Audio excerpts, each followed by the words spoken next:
About a month ago, iOS 14 launched for iPhone, and I ran it on the 11 Pro as basically the main phone I want to test this on. A couple days after putting it on the iPhone XS Max, and the iPhone 11 Pro has become my daily phone. I want to explain to you why that is in this video. Coming up, let's go.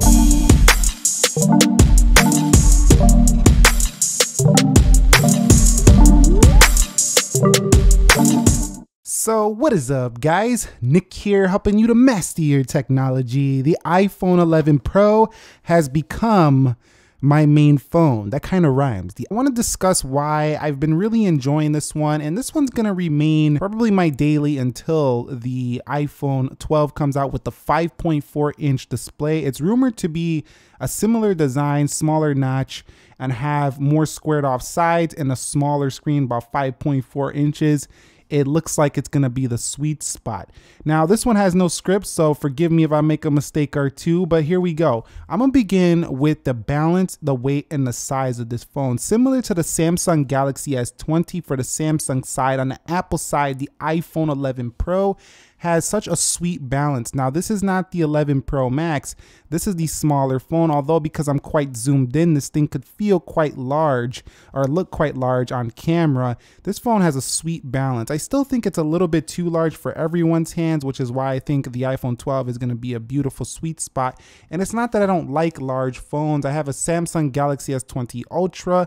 I have the OnePlus 8 Pro, the iPhone 11 Pro Max. These phones are massive. But as the years have gone on, I'm realizing that it's not so much that the bigger phone is so much better. You know, it can be for video, but it's that the phone just can't do the same functionality, the same stuff as laptops and tablets can, especially iPad Pro like tablets or Microsoft Surface like tablets, in terms of all the things you need to get done. And so my dream was always that we can do every single thing on the phone, and we kind of can, but it's a hassle. Now it has become where it's kind of inefficient to do everything on a phone. But the iPhone 11 Pro as a phone really does nail that sweet spot of an amazing camera system, a sweet balance inside, an ultra premium feel, and not too heavy, and also not too much to lug around on the day-to-day. Now, with iOS 14 having the widget support here on the iPhone 11 Pro, the app library is cleaning things up a little bit more, making things a little bit more customization, and also cleaning up where you put your applications on screen. You can move these things over here into the app library. Now, the next reason why I really enjoy this 11 Pro right now as the main phone is that it's got a beautiful display, and not that it just has a beautiful display, but it's how bright the nits go up. The usable nits of brightness on this phone are insane. Like, you can put this thing at 800 nits.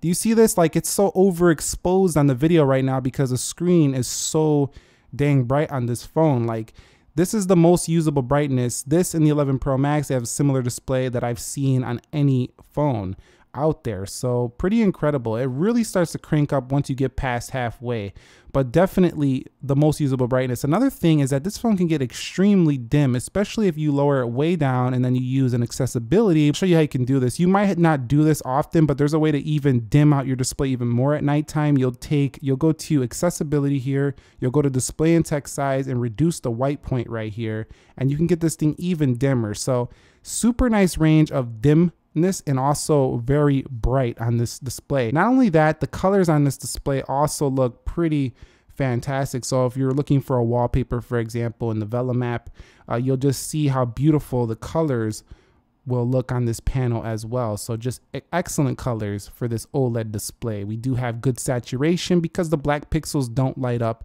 on this phone. And not only that, it's not like an oversaturated look like you might get on some other not as premium OLED displays. Now, I will say though that one thing, there are competitors that are getting pretty close to that nice natural look. Like Samsung's doing well with their displays as well, as they make most of these OLED panels tuned. The accuracy that it's tuned to for this iPhone is just fantastic. Really think you'll enjoy reading on this phone. In addition to that, watching videos and stuff like that.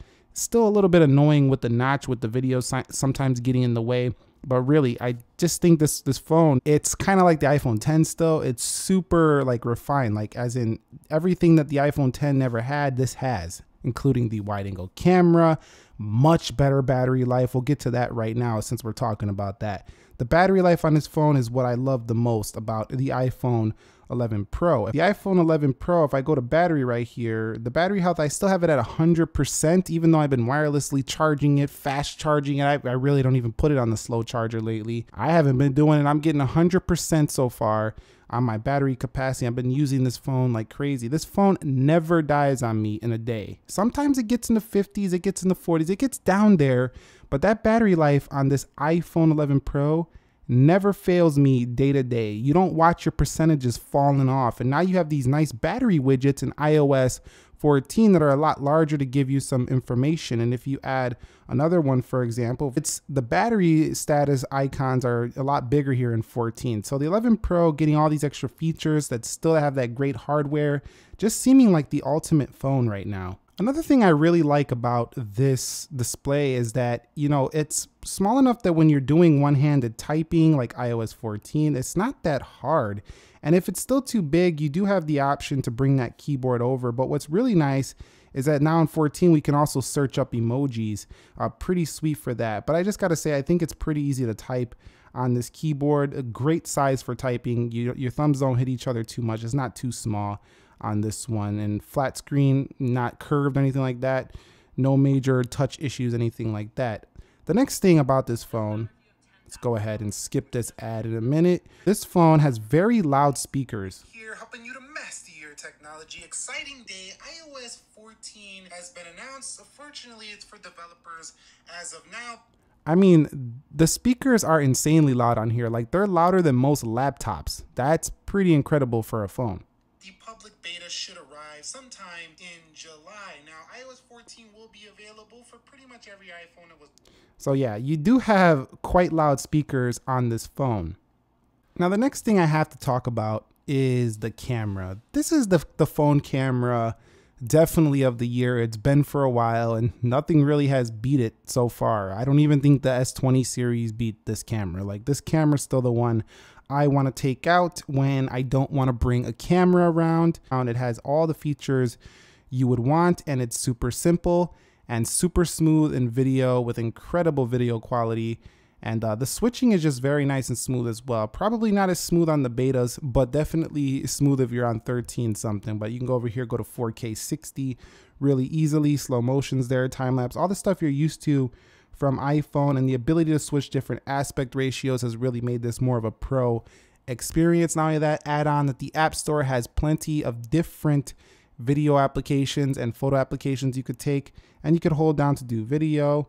You can lock it over here to the right like this. I mean, there's nothing more you really would want in a camera except for just improving on the spec even more. And then over here on the front camera, also incredible video quality, incredible photo quality. Like, this is the camera I would take out and use for social media posts, for YouTube posts.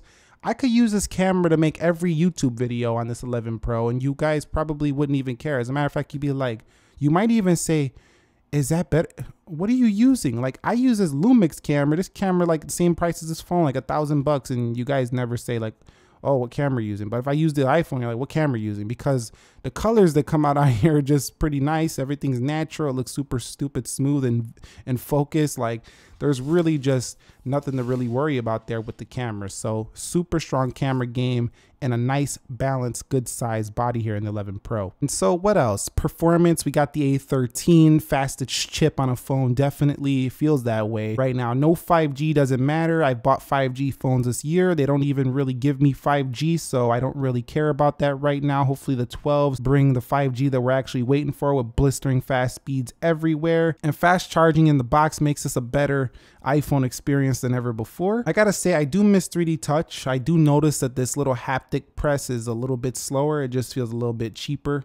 And then the buttons are just nice and tactile. I mean, this phone is almost a perfect phone except for the notch. I think this would be an absolutely perfect phone if this was just all screen right here. That would just be absolutely perfection. And of course, some people like to say, well, you get that, you know, that factor where you get to flaunt your device. I really don't do that. Like, I use a case. People say, are you using a case? That I just cover it up. You see this, I got this blue, navy blue case right here. Doesn't even show the Apple logo. I mean, if you see the camera, you might know what it is, but I'm not out here rocking them cases where you can see it sticking out my back pocket. Like, I really don't care. I just like the phone. We could also mention Face ID, nice and quick and smooth, good angle support, meaning that you can look at it on weird angles and it still unlocks the iPhone 11 Pro. I think overall this has been the best phone that I've used in the past like 8 months, 9 months, around there.